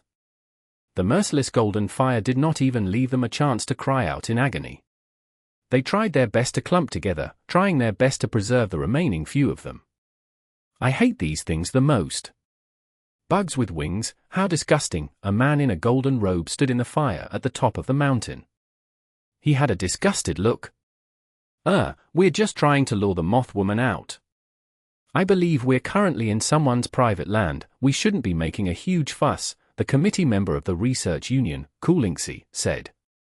Kulingxi was from the Donghai Magic Association. He was well aware that Mu Ningxue had secured the land as her private property. The government and the Magic Association had strictly forbidden mags from using destructive spells at the advanced level or above in cities or private lands. Zhengguanglia burning the entire mountain was clearly inappropriate. I'm not even scared of the renowned clans, why would I worry about a little clan that was recently established? I just want to get things done as soon as possible. Don't you forget, if we mess this up, Mr. Sulu is going to be very mad at us. Once that happens, it won't be as easy as burning a mountain. Zheng Guanglier said. Zheng Guanglier continued to spread his golden flames widely across the mountain. The flames started spreading to the hills nearby. I seriously don't understand how you're a member of the Research Union. The Donghai Magic Association is taking orders from the Asia Magic Association. Why do you even care what the others think, apart from the Donghai Magic Association? It's a direct order from Mr. Sulu. You're worrying too much. We will take out their entire clan if necessary, let alone burning the mountain of a private land. Zheng Guanglier snapped. 1 inch we didn't know Mr. Sulu was in charge of it, Kulingxi said humbly. Kulingxi had accidentally stumbled into traces of a totem beast. He quickly reported it to the authorities of the Donghai Magic Association. He never thought they would bring it straight to Councilman Sulu. Kulingxi was many ranks lower than a councilman, and never thought he would be taking orders directly from one. No wonder Zheng Guanglier did not treat the local government and the Magic Association seriously. Who dared to stop them after learning that Councilman Sulu was supporting them? Stop it! Stop it right now, a hoarse voice screamed from the air. Kulingxi, Zheng Guanglier, and their men raised their heads and saw Yushisha flying up there with the wings of a moth. A moth woman, she really exists, a member of the Research Union blurted out in astonishment while staring at her. Is she the one? Zheng Guanglier asked with a grin. Yes, she's the one we are after. See how effective is my simple and violent approach? It didn't take us long to find her. Zheng Guanglier's grin widened. His half-squinted eyes were flickering with a hint of cruelty.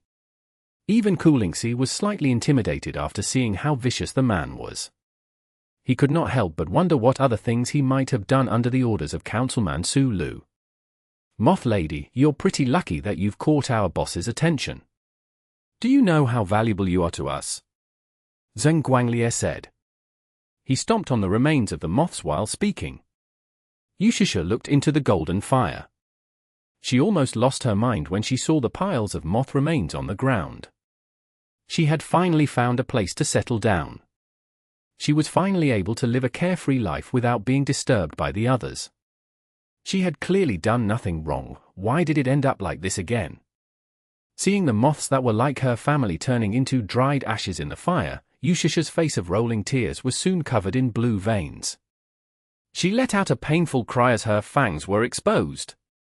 It was like she was going to eat these men that had brutally killed her moths. Chapter 1258. Skyflame Funeral, 1000 Burning Petals. Exodus Tales. Exodus Tales. Translated by Zephazid. Edited by Aelrianth. Yushisha beat her wings strongly, and a blue poisonous gust quickly circled her and surged across the place. The poisonous wind struck the members of the Magic Association and left them with scratches. Watch out, it has a strong hypnotizing effect. Kulingxi immediately warned the others.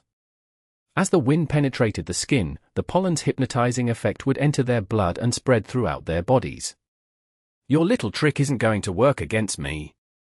Zheng Guanglier glanced at Yushisha coldly. Strange star patterns appeared under his feet. The star patterns quickly formed a cursed seal, landing on Yushisha accurately. The seal swiftly emitted deadly rays. An enormous demon showed up behind her. It grabbed Yushisha's waist with its claws and held her in place. The pain from the demon torture spread across Yushisha's body. Her mind was tortured by the curse spell. The ghastly-looking demon was tearing at Yushisha's soul with its claws. Women only know how to behave after feeling some pain.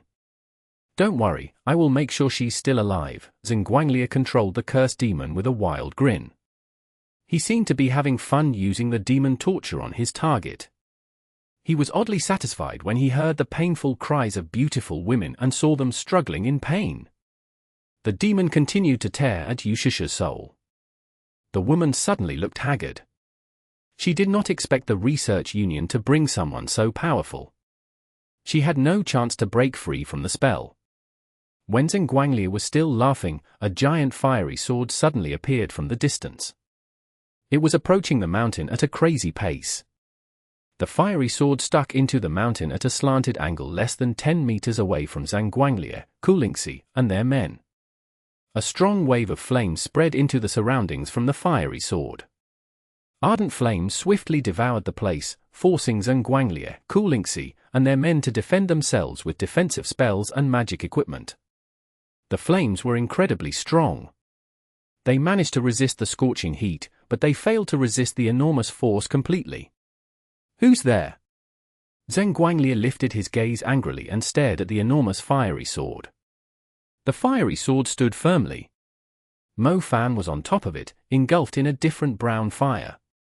As soon as he touched the fiery sword, its flames grew even stronger, knocking Kulingxi and the others back even further. It's him," Kulingxi blurted out, pointing at Mo Fan standing on the sword. He would never forget Mo Fan's ardent sunset. "Humph, how bold of you to intervene with the Donghai Magic Association's business. Kid, are you tired of living?" Zhenguanglie spat. "I believe it's you that's tired of living. Why don't you see whose territory you are in? Who gave you the permission to brutally kill the protected species of Fanshui Mountain? Drop to your knees and apologize at once, and pay us $1 billion to compensate us for the loss. Otherwise, you won't be leaving Fanshui Mountain today," Mo Fan demanded. $1 billion to compensate for the loss. Zhenguanglie was amused. The Magic Association had always been high and mighty. They were the ones that normally demanded penalties from the renowned families and clans. No one had ever dared to ask them for money. "I know you have no intention to pay the money, so I guess I'll have to beat the crap out of you all." Mo Fan had freed Shishi from the demon torture while he was bullshitting. The level of the demon torture was surprisingly high. A normal demon torture would only focus on its target. The curse would disappear once the target was out of its reach. However, Mo Fan had triggered a revenge seal while he was helping Shishi breaking free from the curse. It meant the person that tried to break the curse would be targeted by the curse instead. The ghastly-looking demon suddenly emitted a terrifying blood-colored light. It had evolved further after the revenge seal was triggered. Blood-red eyes began to appear on its body, arms, legs, and chest. Vengeful Eyes Fiend. Mo Fan recognized the creature. It was the effect of the Tier 3 advanced curse spell. Mo Fan subconsciously glanced at the man in a golden robe. He was quite surprised that the man had upgraded his advanced spell to the 3rd tier. Every tier advancement in the advanced level would bring significant changes and improvements to the spell. Shishi had broken free from the demon torture, but Mo Fan had ended up triggering a worse curse instead. The fiend covered in red eyes charged at Mo Fan. It thrust claws that were capable of dragging a person's soul out right at Mo Fan's chest. There was no way Mo Fan would let the demon drag his soul out. He quickly rode the waves of fire and moved in the opposite direction. The Vengeful Eyes Fiend was surprisingly quick. It caught up to Mo Fan in the following second. Terrifying rays burst out of its eyes, targeting Mo Fan's mind. Mo Fan had not fought against the demon before. He felt like his spiritual world was being stabbed by countless needles. He quickly activated the focus necklace. A watery blue light rippled and gently wrapped around him. It gradually erased the effects that the red light was inflicting on his mind. "Son of a b************************************************************************************************************************************************************************************************************************************************************************** Mo Fan backed away a little. A dark lightning flickered on his palm. A stormy cloud appeared in the sky as lightning bolts swiftly gathered toward Mo Fan. They slammed down on the Vengeful Eyes Fiend under Mo Fan's guidance. The lightning with a damage multiplier of 12 was very effective against the cursed demon. The fierce lightning disintegrated the demon's arms, head, and body. What? Zhenguanglie was stunned. The cursed demon of his Tier 3 demon torture was as strong as a commander-level creature. How did the kid disintegrate it with a single lightning spell? Mo Fan, kill them. I'll do everything you ask me to. Shishi snapped angrily. Many of her moths had died in Tongxiang, but after she calmed down, she did believe she had only herself to blame for it. However, she had completely lost it after seeing what happened today. She had a strong urge to kill. She wanted to murder every single one of these s. Moth lady, you're overestimating this kid's strength. He's still too weak to take me on. Zheng Guangliu was not intimidated by Mo Fan's Sky Lightning Claw. After all, he considered himself one of the strongest advanced mags in the world. He would not believe the young man would stand a chance against him. Young man, since you're a fire mage too, why don't you have a piece of my Skyflame funeral? Zheng Guangliu lifted 2 enormous fireballs into the air. He tossed the golden fireballs into the sky. A burning flower with an overwhelming deadly aura descended from the sky. The flower consisted of 1,000 burning petals. As they began to fall from the sky, the suffocating pressure they brought was enough to overwhelm anyone with despair. The flames resembling burning petals fell rapidly, like a volcano that had been deeply asleep suddenly venting its wrath at the world. Even the mountains nearby were devoured by the golden flames of the petals. A series of explosions took place. The mountain was soon left with holes with fires burning everywhere. Mo Fan had no chance of dodging the spell. He quickly dragged Shishi to him and unleashed his 2 soul-grade fires, trying to block the golden flames from breaking through. Even so, Mo Fan could still feel the incredible heat of the golden flames. The man was using the Tier 3 Skyflame funeral. The spell was terrifyingly strong. Even Mo Fan was barely holding his ground with his fire resistance. The burning petals kept falling onto Mo Fan, resulting in continuous explosions that were followed by Zheng Guangliu's wild laughter. Zheng Guangliu, ain't someone a kid from the poor countryside like you can measure yourself against? Zheng Guangliu proclaimed arrogantly. He continued to toss fireballs into the sky to summon more burning petals. The flames were already around 30 meters high, yet Zheng Guangliu showed no sign of stopping. He could tell that the kid was using soul-grade fires too. He would have a hard time taking the kid down if he did not strengthen his attack. Fanshui Mountain, someone was screaming about the fire. Mu Ningxue glanced at Feiyue Mountain in the distance. It's nothing to be worried about. It must be Mo Fan burning those annoying weeds. Let's get back to work, Mu Zhuiyun said. Mu Zhuiyun was aware of the call from Shishi, asking to borrow Mo Fan to burn the weeds on the mountain, thus they did not seem too bothered by it. That's not Mo Fan's fire, Mu Ningxue frowned. Mo Fan's Rose Flame, Calamity Fire, and the Ardent Sunset that he had recently acquired were not golden. Judging from the shape of the fire burning in the sky, it was the Tier 3 Advanced Fire spell.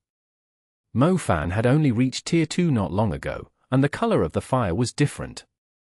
It was not Mo Fan's fire. Something's wrong, I'll go check it out. Mu Ningxue immediately summoned a gust of wind as soon as she realized something was off. The white wind circled her and quickly turned into wings on her back. The wings beat and launched her into the sky. Mu Ningxue soared into the sky like a wind fairy and headed into the direction of Feiyue Mountain. 6 wings, Mu Linqing stared at Mu Ningxue's departing figure in astonishment. He blurted out in disbelief, isn't ice her primary element? How is her wind element so strong too? Chapter 1259. Dreadful Curse Hell Hounds. Exodus Tales. Exodus Tales. Translated by Zephazid. Edited by Aelrianth. The golden flames burned fiercely. Shishi was under Mo Fan's protection amid the sea of flames, but even when Mo Fan and his outstanding fire resistance was separating her and the flames, she could still sense how deadly and unstoppable the flames were. The golden flames were very aggressive. They kept lunging at any living thing nearby like starving beasts. Are you all right? Shishi was shocked when she noticed that Mo Fan was defenseless. She could tell that Mo Fan was suffering from the golden flames too. I'll send you out there. Save as many of your moths as you can. I'll deal with them, Mo Fan told Shishi. How are you going to send me out there? We are surrounded by the flames. Shishi exclaimed. Enough talk, hurry up and save your moths. Mo Fan was already emitting a silver light. The silver stars rapidly formed star orbits, which combined into star patterns. The 7 star patterns constructed a silver star constellation. Its light encapsulated Ushusha, and as its brilliance reached the limit, it teleported Ushusha out of the flames. A second later, Ushusha showed up over 300 meters away. She had escaped the scorching heat of the fire. Ushusha looked at Mofan curiously. She never thought Mofan would go so far as to protect her. At the same time, she was utterly confused too. Why didn't he use Blink to move out of the fire too? Why did he have to suffer inside the flames? The flames continued to spread. Ushusha had no time to waste. She quickly flew to the woods and summoned the moths that were still alive to her. Luckily, she had come just in time. Not every moth had died to the fire. Some of the little moths had managed to escape with the help of the other moths that sacrificed themselves. Ushusha was relieved to see them alive. She took another glance in Mofan's direction. She could not help but worry about Mofan's safety.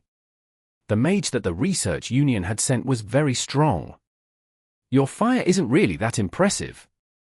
Mofan stood inside the golden flames, and continued to provoke Zhenguanglier. Kid, you're asking for it. Don't blame it on me. Zhenguanglier was getting angry. He had been going easy as he did not want to kill anyone, yet the disrespectful young man still dared to mock him. Zhenguanglier had long gotten used to being fawned upon and treated with utter respect with his current status and strength. He could not tolerate the slightest disrespect. Golden Flames Domain! Zhenguanglier yelled.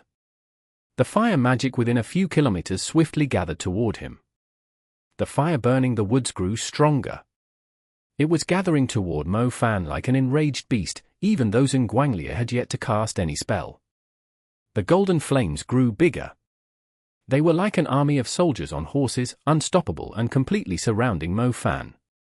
That's more like it. Mofan continued to utter scornful comments. Mofan touched his elbow while he was speaking. A formless hand surrounded Mofan as the golden flames lunged at him. Its purple outline was vague under the brilliance of the golden flames. It was almost invisible. However, the hand of Silent Thunder had transformed the energy of the flames that made contact with Mofan into lightning. The lightning was as strong as the flames. Mofan's fire resistance was already shocking, but his lightning resistance was even more astounding. Lightning Tyrant Domain. Mofan summoned his lightning domain in response. Thunder rumbled in the sky as bolts of lightning without a specific target descended upon the woods. The lightning flickered and surged wildly. It took Zhenguanglier by surprise, but he soon burst out laughing. Idiot, your lightning domain is useless against my golden flames. Are you seriously thinking that you can put out my fire with your lightning? Zhenguanglier yelled at him. Zhenguanglier did not expect that the young man would have a domain, too. After all, it was already quite surprising that the young man was an advanced mage at his age, let alone having a domain. Zhenguanglier was laughing because the man might have had a chance against his flames if he had unleashed his domain at the start of the fight. However, he had already claimed the upper hand, and his flames had spread across the mountain. If the young man did not find a way to put out the flames, it was unlikely that he could use his lightning. The young man was too inexperienced. Even though he had a domain, he had no idea he was supposed to use it to put himself in an advantageous position. The flames pounced at Mofan wildly. However, it did not seem like he was fighting back. He simply let his body burn in the fire. The stronger the fire that was burning him, the stronger the lightning he accumulated. Mofan's lightning resistance had improved greatly after the World College tournament. The damage he was receiving was nothing to him. The hand of Silent Thunder continued to transform the energy of the flames into the lightning element. Zhenguanglier was agitated after seeing Mofan still standing after roasting in the flames for some time. He proceeded to cast advanced spells continuously to eliminate him. To his surprise, Mofan remained standing. The lightning flickering around the young man started to make him panic. What's going on here? Why isn't the fire killing him? Zhenguanglier lost his calm. He looked at Mo Fan standing in the golden flames like he was looking at a monster. "I've given you so many changes. It's your turn to have a taste of my lightning." Mo Fan chuckled. The lightning danced wildly around him, as if it was awaiting the order of the Lightning Emperor. The imperious aura of the Lightning Tyrant domain firmly suppressed Zhenguanglie and Kulingxi. Their hearts were pounding before the lightning even came down at them. The people of the Research Union saw an enormous dark lightning claw in the sky. Its brilliant light clearly broadcast great danger. As it loomed over them, it felt like the claw of an enormous beast ready to tear the mountain into pieces. Sky Lightning Giant Claw. The energy that Mo Fan had absorbed had multiplied the strength of his lightning. It allowed Mo Fan to unleash the same Sky Lightning Giant Claw that had defeated Zorro instantly during the World College Tournament. Kulingxi, Zhenguanglie, and their men were pale when they saw the enormous Sky Lightning Claw coming down at them.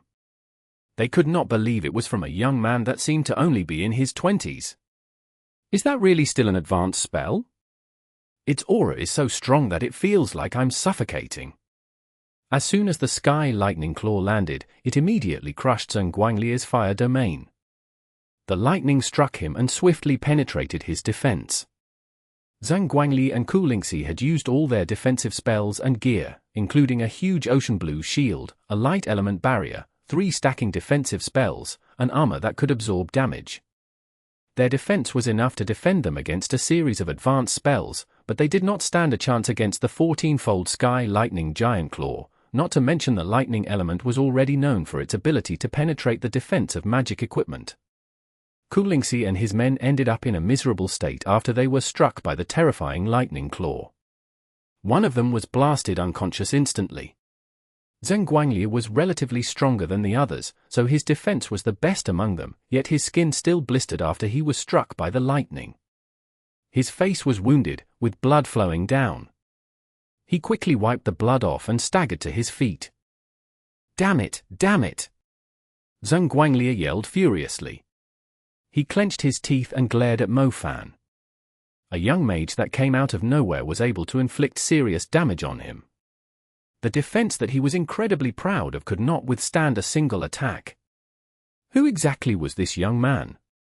How was it possible for him to be so strong? How was his lightning so powerful? Even if he had the best lightning soul grade seed in the world, it would only multiply his lightning 6 times at most. His defense was supposedly strong enough to resist it. How did he end up being injured so badly?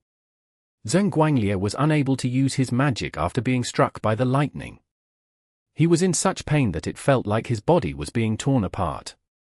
1 inch ha ha ha, Zhenguanglie, I never thought I would see you fail so miserably one day. It seems like those old folk have been overestimating you. You can't even take out a young mage. A man wearing a shirt with black and red stripes approached from the direction the flames did not cover with a burst of laughter. The man had been watching the fight all along, hiding behind the woods and the rocks. Neither Mo Fan and Shishi noticed he was there. The man was holding a huge metal ring, and his hands had some black hoops on them too. He was dressed in a weird way. Most importantly, the hoops on his hands were tied to some dark red chains. As the man slowly walked forward, 2 pairs of fierce-looking eyes with green glows appeared from the darkness. As they walked into the light of the flames, they turned out to be 2 demon hounds covered in cursed runes, and tied to the chains. The demon hounds were as tall as a 3-story building. Their sizes were normal for commander-level creatures, but their overwhelming auras seemed to originate from the deepest part of hell, and could easily make a person shiver in fear. Dreadful Curse Hellhounds. Chapter 1260. The Strongest Summoned Beast. Translated by Zephazid. Edited by Aelrianth. Move aside, will you? No wonder Mr. Sulu never brought you with him.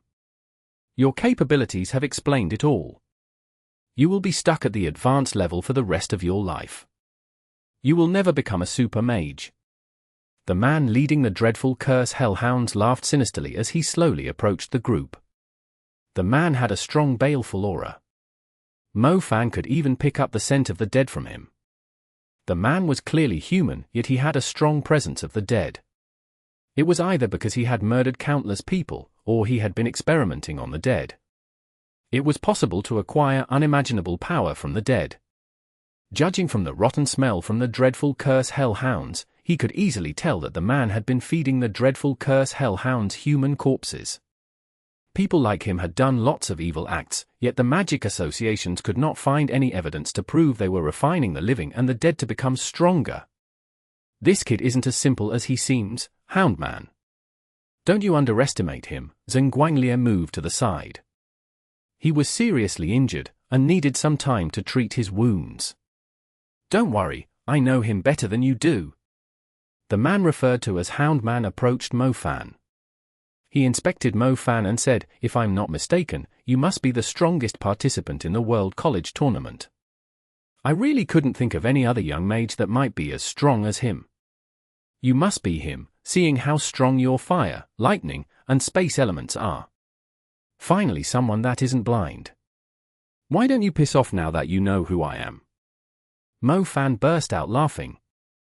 "Don't be so full of yourself, the World College tournament is just a child fight.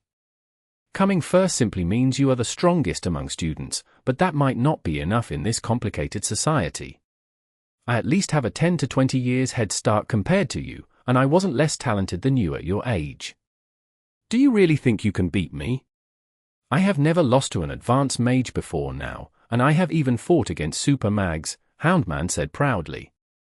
"With the two stupid dogs you have there." Mofan raised his brows. He glanced at the dreadful curse hellhounds tied down by the chains. Mofan recognized the creature. After Mu Ningxue complained about how ill-informed he was, he had spent quite some time studying. There was a special group of mags that had awakened the summoning, curse, and undead elements.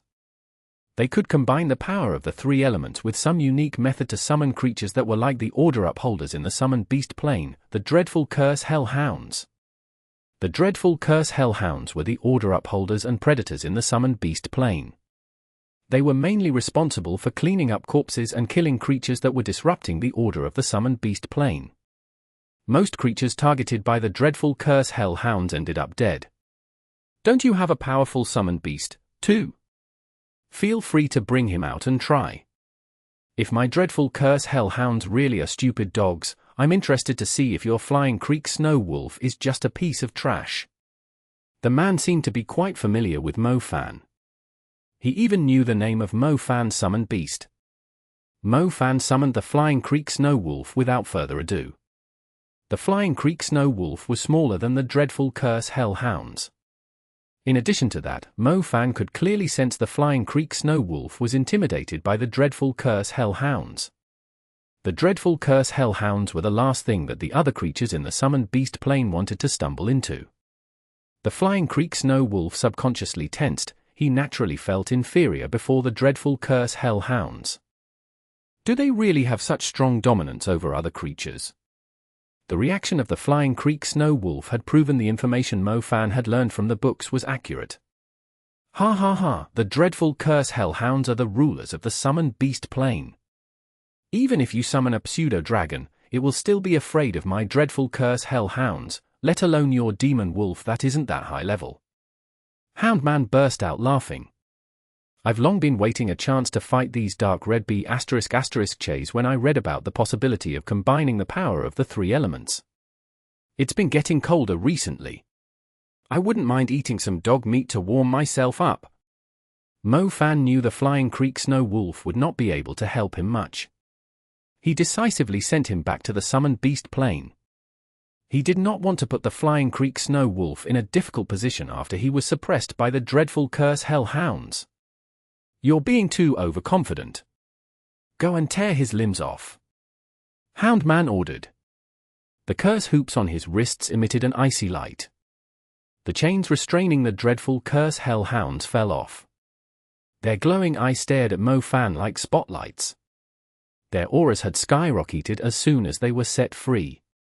As their overwhelming presence of the underworld surged forward like a gust of wind, Mofan subconsciously took a few steps back. The chains were obviously suppressing the strength and wild aura of the two dreadful curse hellhounds. After gaining their freedom, the two beasts immediately set their eyes on Mofan, and pounced at him. They were a lot quicker than Mofan's Flying Creek Snow Wolf.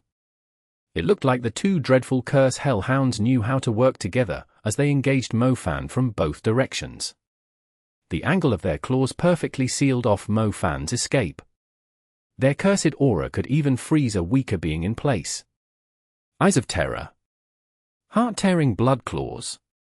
The creatures had the power of the curse element. As such, as they were attacking Mofan, one immediately cast Eyes of Terror on Mofan to inflict fear on him. Before Mofan could recover from it, the heart-tearing blood claws immediately came to take his life. Mofan was shocked. The two creatures were a lot stronger than he had imagined. Rupture fists! Mofan's fists burned widely. He would have difficulty casting a complicated spell like Blink under the effects of the Eyes of Terror. Luckily, he was very adept at casting intermediate spells.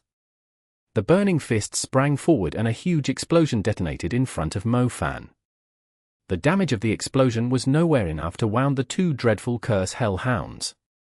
They ignored the explosion and the flames and continued to press forward. Mofan knew it was unlikely he could drive the dreadful curse hellhounds away with the move. He instead propelled himself backward with the force of the explosion, creating more distance between him and the dreadful curse hellhounds. The dreadful curse hellhounds were incredibly agile. One of them kicked the ground and pounced at Mofan after missing its first attack. It was trying to bite Mofan with its cursed fangs while Mofan was still moving backward in the air. The fangs had a strong odor to them. They were blood red, as if they were stained with the blood of prey that had just been eaten recently. Mofan lifted his gaze and saw the fangs of the dreadful curse hellhounds were only inches away. Lightning! Mofan quickly summoned a bolt of lightning. A bolt of dark lightning swiftly descended from the sky, landing right on the face of the dreadful curse hellhound and knocking its head down slightly, allowing Mofan to barely dodge its fangs. Blink!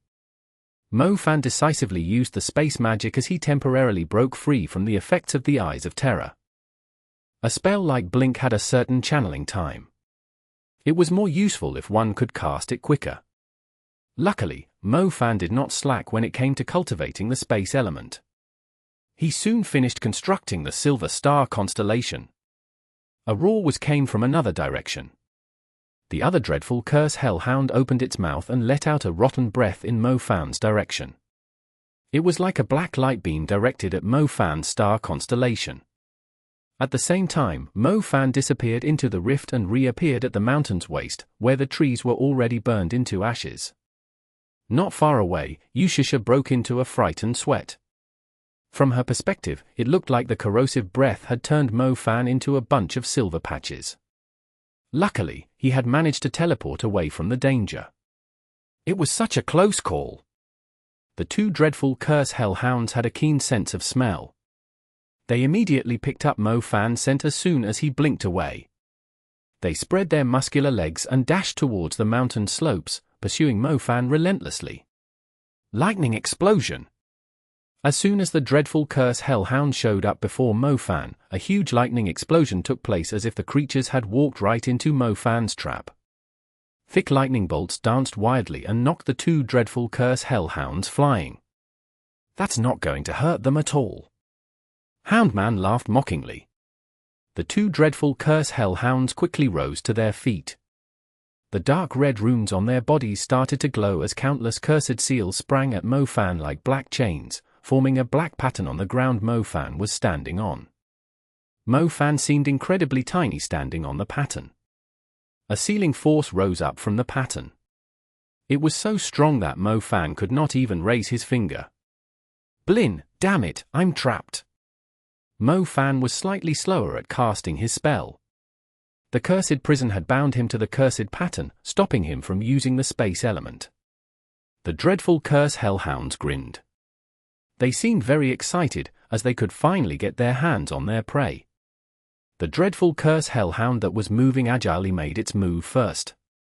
It dashed across the burning woods. Don't kill him. Remember what I said, I only want his limbs. It's necessary to teach the arrogant young mags a lesson. Otherwise, the young man is going to think he's unbeatable just because he won the World College Tournament. Ha ha ha. Houndman laughed recklessly. Houndman did not dare kill Moth after realizing who he was. However, he would not mind leaving the young man with a painful experience, considering how arrogant he was. Chapter 1261. Wind Snow Arrows. Translated by Zephazid. Edited by Aelrianth. The temperature dropped rapidly. Half of the fire that was still burning the woods was put out as white snow like feathers of swan fell from the sky. It soon turned the mountain white. Wind Snow Arrow. It was difficult to tell if the arrows were made of wind or snow. Either way, a huge rain of arrows suddenly poured down from nowhere at the two dreadful curse hellhounds. Despite the sturdy flesh of the dreadful curse hellhounds, the fierce wind and snow still forced them to back away. The wind-snow arrows landed right in front of Moth, stopping the creatures from attacking the paralyzed Moth. Moth knew it was Mooningxue as soon as he saw the falling snow. He raised his head and saw a glamorous woman hovering in the middle of the snow like a fairy. Her unique temperament and her attractive face made her look otherworldly. Moth quickly took hold of the opportunity that Mooningxue had bought him to break free from the seal. He turned to Mooningxue and said, "These creatures are pretty tough, be careful." Mooningxue nodded. She beat the 6 white wind wings on her back and slowly landed beside him. Houndman squinted and took a closer look at the beautiful woman. He soon regained a flippant grin and said, "A beauty just like the rumors mentioned. I'm quite honored to stumble into 2 of the strongest students of the national team. This is starting to get interesting." Houndman had clearly recognized Mooningxue too. He did not seem to be worried about Moth having a helper with him. His expression remained disdainful. Mooningxue never liked to waste her time bullshitting with people. The fact that the place was destroyed beyond recognition was enough to show the man was not friendly. "I'll deal with this one, you handle the other," Moth told Mooningxue. The dreadful curse hellhounds were remarkably strong. Moth was having trouble fighting them on his own. The creatures were indeed tricky to deal with. It explained why they were called the strongest summoned beasts. Moth understood that it was not the time to act tough. They had to take the enemy out as quickly as possible. Mooningxue nodded. She murmured softly. A brief moment later, ice chains quickly appeared and surrounded her completely. She was now able to control a few dozen ice chains simultaneously. The muscular dreadful curse hellhound unleashed its strong murderous aura, as if it had decided on its opponent too. It pressed forward quickly, trying to limit Mooningxue's range of movement. Mooningxue was incredibly fast, using the 6 wind wings to slide along the ground. The frost circling her would lunge at any threat nearby and freeze the enemy's limbs and body without her needing to control it. The rotting murderous aura of the dreadful curse hellhound did help the creature resist the frost. It sprang forward and swung its claws fiercely. A few bloody slashes swept past, leaving astonishing gashes in the ground. Mooningxue backed away to the mountain waste. She spread her wind wings and glided nimbly in the air. The dreadful curse hellhound went down on its lower limbs. With a powerful kick, it sprang at Mooningxue at a crazy speed, planning to intercept her. Icebound coffin. Mooningxue completed an ice constellation. An icebound coffin huge enough to crush the dreadful curse hellhound fell from the sky and pressed the creature down to the ground. The rotting aura spread rapidly. It was unlikely that the dreadful curse hellhound would be frozen so easily. As soon as its aura shattered the ice, the dreadful curse hellhound lifted its gaze as if it was about to unleash its breath on Mooningxue. Mooningxue reacted swiftly, moving her fingers as if she was pulling some strings. They controlled the ice chains that she had long set up across the place, and they accurately wrapped around the dreadful curse hellhound's mouth like a rope. Its breath was stuck right in its throat, and it had no choice but to swallow it back. It was obvious that the creature was not feeling great after swallowing the energy down. However, it was not the thing that worried the dreadful curse hellhound the most, as the remaining ice chains quickly wrapped around its head, neck, legs, and body. Their pointy tips stabbed the dreadful curse hellhound before nailing it deeply into the rocks with the other ends, making it extremely difficult for the dreadful curse hellhound to move around. "Shue, let me finish it!" Mo Fan suddenly yelled. Mu Ningxue turned around and saw Mo Fan, who was supposedly fighting the other dreadful curse hellhound, had surprisingly fled from the battle. He was targeting the dreadful curse hellhound that she had managed to suppress. The agile dreadful curse hellhound was completely taken by surprise when it saw Mo Fan suddenly run to its other comrade. It was supposed to be a one-on-one battle, but the man shamelessly turned to attack its comrade instead. Mu Ningxue and Mo Fan had fought their way through the World College tournament. Their synergy was definitely on point. Mu Ningxue's magic was good at suppressing and controlling the enemy, yet in terms of destruction, Mo Fan's magic was clearly stronger. She would focus on restricting the movements of their targets while Mo Fan would deal the finishing blow. It was the most common tactic they had used against the commander-level creatures they had fought against. Mo Fan quickly moved toward the dreadful curse hellhound suppressed by the ice chains. Mu Ningxue also summoned an ice dune in no time to stop the other dreadful curse hellhound from intervening.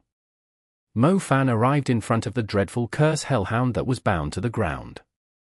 He leapt into the air and turned himself into a dark bolt of lightning, slamming right into the dreadful curse hellhound. Mo Fan's reckless attack left a scorched hole on the dreadful curse hellhound's back. He ignored the dreadful curse hellhound's cry of agony and threw a meteorite fist right into the hole that he had just inflicted. The force of the punch smashed the dreadful curse hellhound to the ground. Its blistered back was covered in blood after the explosion. "Little flame Belle, possess!" Mo Fan was not done yet. He placed his hand on his chest. The flames of the ardent sunset and fire calamity erupted and swiftly engulfed him in like armor. Skyflame 9 palaces. Mo Fan threw a few punches fiercely. 9 thick pillars of lava fell from the sky and slammed right onto the dreadful curse hellhound that was still lying on the ground. The dreadful curse hellhound could not even get back up to its feet. It was knocked into a pit over 10 meters deep. Chapter 1262. Defeating Houndman. Exodus Tales. Exodus Tales. Translated by Zephizid. Edited by Aelrianth. The flames of the Skyflame 9 palaces rose into the sky and formed a burning mountain spitting out countless fireballs. The ardent sunset flaunted how unstoppable its flames were. The dreadful curse hellhound's body blistered in the scorching heat as the flames continued to burn through its body parts. The dreadful curse hellhound cried out in agony. Not only was it struggling to fight back under Mo Fan's fierce attacks, it could not dodge them, as it was bound to the ground by Mu Ningxue's ice lock formation. After a series of explosions, the dreadful curse hellhound finally managed to break free from the ice chains. It immediately fled and hid behind its companion. It had lost its initial imposing bearing. It was intimidated by Mo Fan's flames. "Humph, I'll break all your fangs next time," Mo Fan promised the dreadful curse hellhound. Little Flame Belle was remarkably stronger after she was brought back to life, almost as strong as a dreadful curse hellhound on her own. However, when she merged with Mo Fan, it was like two swords combining into one. Their attacks were powerful enough to inflict serious damage on the creature described as the strongest summoned beast. Houndman was completely dumbfounded after witnessing Mo Fan's strength while he was possessed by Little Flame Belle. He knew better than anyone how sturdy his dreadful curse hellhounds were. Most advanced spells could not leave a single scratch on the dreadful curse hellhounds. He never thought the young man's fire would be so terrifying. More importantly, Houndman was greatly annoyed by the teamwork between Mo Fan and Mu Ningxue.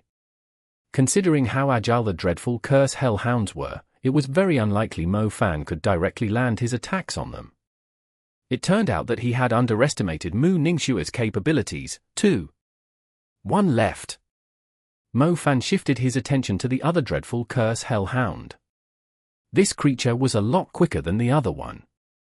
If it had not been blocked off by Mu Ningxue's ice dune, Mo Fan would not have had such a perfect chance to land his attacks on the first dreadful curse hellhound.